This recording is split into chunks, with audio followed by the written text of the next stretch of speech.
wanted the best? You've got the best podcast, the hottest podcast in the world. The Chris Voss Show, the preeminent podcast with guests so smart you may experience serious brain bleed. The CEOs, authors, thought leaders, visionaries, and motivators. Get ready. Strap yourself in. Keep your hands, arms, and legs inside the vehicle at all times, because you're about to go on a monster education roller coaster with your brain. Now, here's your host, Chris Voss. Hi, folks. It's Voss here from thechrisvossshow.com. There you go, ladies and gentlemen. There are ladies that makes official. Welcome to the big show. As always, the Chris Voss Show is a family that loves you and appreciates you, as long as you're not evil. There's a bit of caveat there. So refer the show to your family, friends, and relatives that aren't evil. I think we all have those relatives that are. You're probably thinking one right now. And if you're not, guess what? You're the one. No, I'm just kidding, because you wouldn't be listening to the show if you were evil. Anyway, guys, go to goodreads.com where it says Chris Voss, facebook.com where it says Chris Voss, youtube.com where it says Chris Voss, linkedin.com where it says Chris Voss. Follow us over there on all this stuff. And I don't know. For all I know, there's a dark Illuminati cabal that sits around being evil and listens to the Chris Voss Show and how they can turn good into evil. It's probably a whole segment of our audience out there. I don't know. Anyway, we have an amazing young man today. We're going to be talking about his book, his series of books, and some of the stuff that he's done. So we're going to end with him. David Cuomo joins us on the show. He's the author of The Detective's Quota, February 25th, 2021. It came out. All those great books written during COVID, evidently. Welcome to the show, David. How are you? I'm very well today. Thanks for asking. It's a very good day to be very well. Any day above ground's a good day, right? I think I missed you. Yeah. I just made the joke that any day above ground's a good day. So give us any .coms or websites, social media, emails, wherever you want people to find out more about you on the interwebs. Right. I do have a website, and I think you connect to it on Google with my name. Okay, there you go. And There'll be a link to it on the Chris Voss Show as well. So give us a 30,000 overview. What's inside your book on this? Well, let me start by explaining that I wrote this book in 2021. I am a former assistant state attorney in Chicago. I tried many murder cases during my career. And what prompted me to write this book was actually the George Floyd murder. Oh, really? And here's why. I felt that even though that murder was captured on videotape, that there were a lot of people in our country who still believed that the police did not do any wrong. And you see, that bothered me. And so what I did is, I remembered some cases that I had tried when I was a prosecutor, and I sort of put them together and came up with this book. This book is in part a discussion of police misconduct. It's a discussion of why the police make errors, why the police cross the line. And like I said, I wrote it because I wanted to say something about this George Floyd situation. Mm-hmm. So that's what the book is about. It's about justice. It's about police misconduct. It's even a little bit about racism. Oh, really? There's a touch of that in there. Okay. Now, we've had authors on. This is a novel, correct? Right. Well, yes, it is a novel. It is based, however, on four different cases that I actually tried when I was an assistant state attorney. Oh, wow. What I did is I kind of took parts of different cases and I kind of combined them together. Mm-hmm. So what winds up happening is it is a novel. It is fictional, but it's fictional inspired by real stories. That might be the best way to explain it. There you go. You know, it's funny. We have a lot of authors like yourself on the show that were detectives or police officers for a long time. Some of them worked in the murder division, so they saw some pretty crazy stuff. I'm sure you did as a district attorney's office. and they can pull these great stories, and then, like you say, they can kind of mix and match them. And same thing with our military folks. They bring a lot of great, they write a lot of those great Tom Clancy stories and different things because they have that background. So they have this rich, experience. Everyone writes from their experience, right? So you Right. guys have this rich experience of stories, and of course, if you can merge a few of them together, you can build a multi-layered or multi-layered. Actually, these cases that I based the book on was in the Mhm, 1980s. mhm. So I did not get around to writing this book for 40 years, basically. Wow, Right, there you go. right. Now, so you brought this from your experience. Tell us a little bit about yourself. I didn't do a bio on you, so tell us a little bit about yourself and your background and some of the things that have helped you kind of develop these stories over the decades. Well, I graduated from Loyola University Law School in 1983. Mhm. And after that, I joined the Cook County State Attorney's Office as a prosecutor, spent many years there, tried all sorts of cases, murder cases, rape cases, you have it. While I was in the state attorney's office, I, on occasion, was made a supervisor. Mhm. I argued in the Illinois Supreme Court many times. I think, I never kept track of the numbers, but I think I have tried over 75 first degree murder cases in Wow, about a 10-year period. Right wow.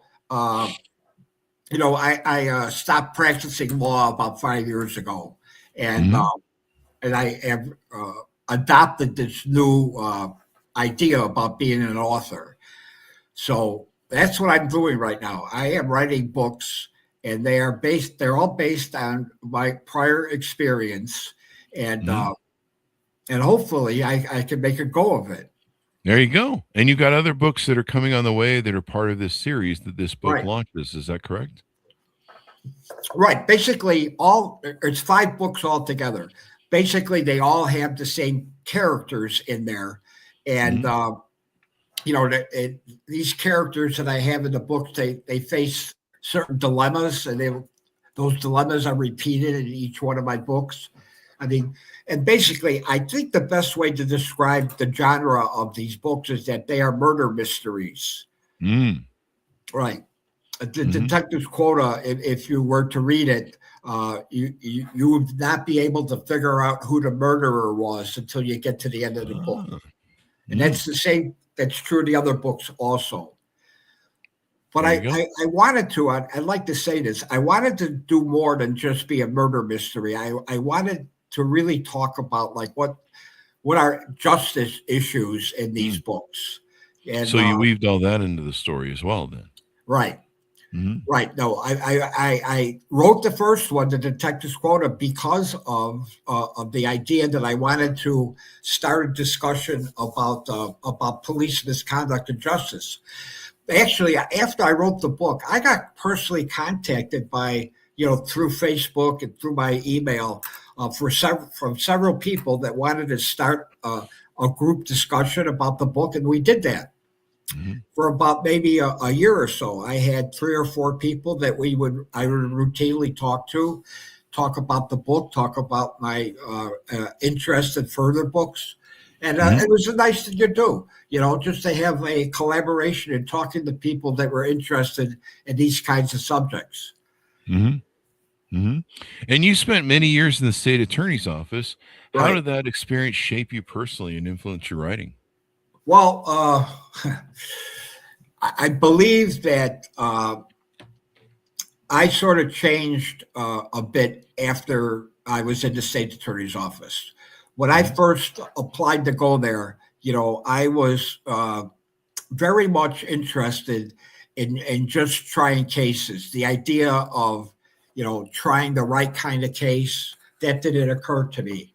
But what changed was I became more and more uh, protective of the police, more and more interested in putting people in jail, which I did very successfully.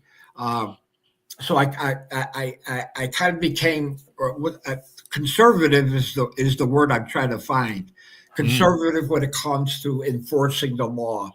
Mm-hmm. And here, the George Floyd case is a perfect example of that. I Yeah. believe that the police in that case should have been prosecuted. Yeah. So that's kind of the change. I mean, I went in as a 25-year-old young man, fresh from law school, not quite sure where I fit in. And then over the course of years, I grew this conservatism. Oh, wow. There you Yeah. go. And I There think you that goes into my books. I mean, the books I've written, the ones that are are going to be published soon, they're all about that conflict, if you will, Yeah. between the police and the public when it Mhm. comes to police misconduct. There you go. Now, tell us about your protagonist. Who's the main character, the lead in this, and what makes him a compelling character? Well, here, the main character in the Detective's Quota is his name is John McBride. Mm-hmm. He is a Chicago police detective who is highly regarded, who works very hard, who solves many cases. And what happens is that his wife and daughter get killed in a motor vehicle accident. Oh, wow. And McBride falls into a very understandable depression. Mm-hmm. For a while, he's unable to work. He doesn't show up at work. The police department sort of turns its eye the other way and allows him to uh, not be involved in cases. And what happens is they find out, the police department that is, they find out that he's been using cocaine to get over his depression. And so, Well, that'll get you over being depressed. That's for right. sure. And the police department didn't appreciate it either. So they made a deal with him. The deal was that he could keep his job only if he solved 3 murder cases in the space of 1 year. So that's where the title of the book comes from, The Detective's Quota. His quota Oh, was to solve 3. What oh. winds up happening is 9 months into this probationary period, he's only solved 1 case. And he's Mm, very nervous about losing his job. What happens in the book is that 2 women are murdered and raped. And mhm, it turns out, according to the police department, that McBride is the person that murdered and raped them. He mhm, murdered and raped them because his intention was to frame somebody for committing those murders, and that way he would get his quota. So mhm. that's kind of like the bird's eye view of the book. And like I said before, it's a murder mystery. You know, as you read through the book, you're not sure like who the murderer is, and his identity does not become apparent until the end of the book. Mhm. And I might add, that is all based on real cases. Those things that I described in the book really happened. Wow. That is wow. That is wow.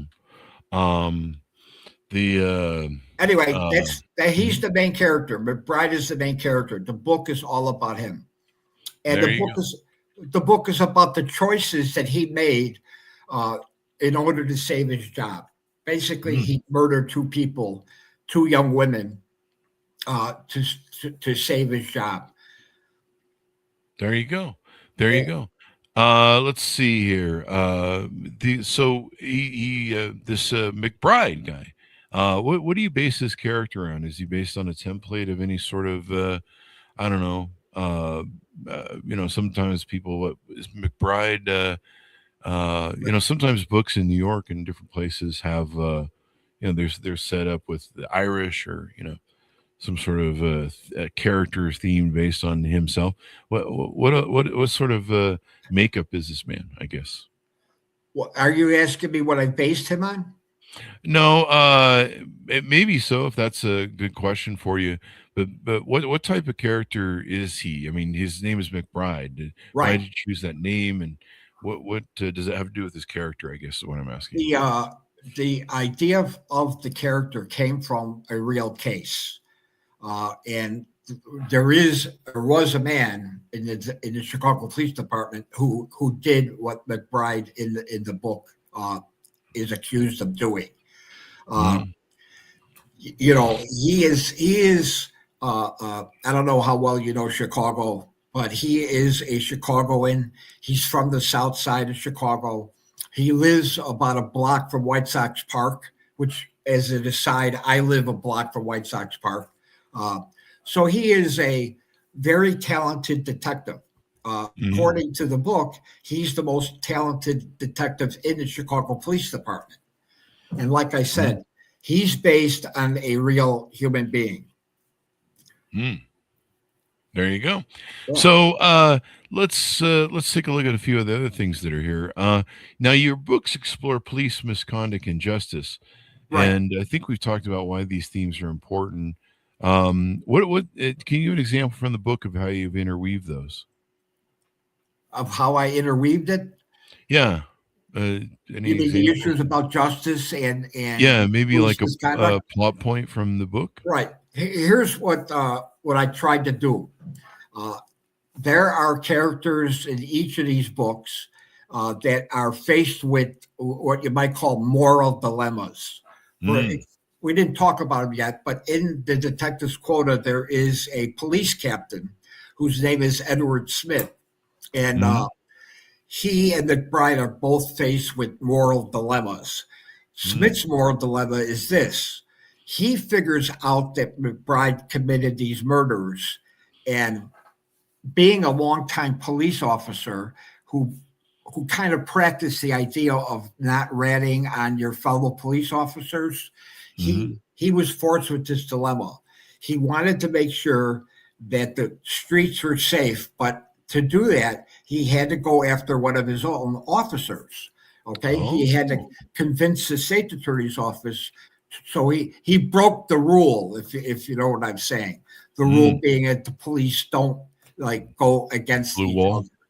The The blue wall. justice, the justice part of the books is all, like I said, all these characters are based with some kind of dilemma, a legal or moral one, and they make a choice. And what I hope readers will see is something that they can debate about with those choices that the characters make. Mhm. Yeah. And that should be good. That should be good. In the book, you've got reoccurring characters in this upcoming series. And Right. when do the other books come out? And how many are there?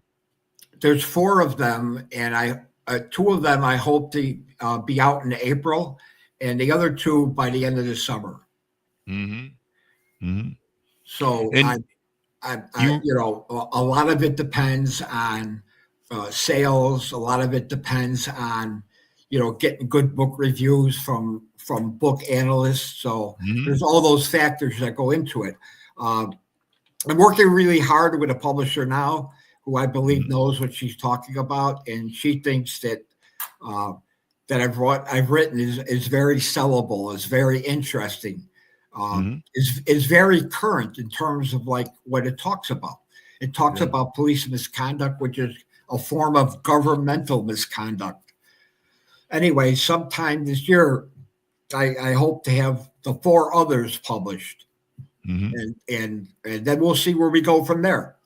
There you I've go. tried many cases as a state attorney, so I have lots of ideas about books, and I could probably write 10 of them, in the next 3 years. I have that much material on my hands. Mhm. There you go. Right. And yeah, you could. I mean, most of the detectives we had on the show and previous police work or attorney work. Yeah, there's like an endless supply of stories they have because they've worked all these cases. Right. Um, and just a note here, someone wanted me to ask you on all the new books and new genres you're working on. Do you have an idea about writing about failed love? In one of the books I do, actually. It's interesting Hmm. that you should mention that. The one that I'm working on right now, okay, which is number 5 in the series, is got a detective in a love affair with a woman that he meets, and Hmm. you know the reason I put that in the book was because I'm trying to make these books as best as I can based on things that actually happened, and this book is about a certain detective who falls in love with a woman, and it's about their relationship and how the relationship gets formed, and also how she reacts to the detective's job. You know, his job is to put people in jail, and she has some issues about that. So it is a love affair sort of book, but it's still a murder mystery. Well, Right. there, still a murder mystery. There you go. So what do you love about writing? When did you start writing? I mean, probably in your works at the attorney's office, you had to write a lot of reports and dockets and court Right. stuff. When did you start like writing like novelish and fiction?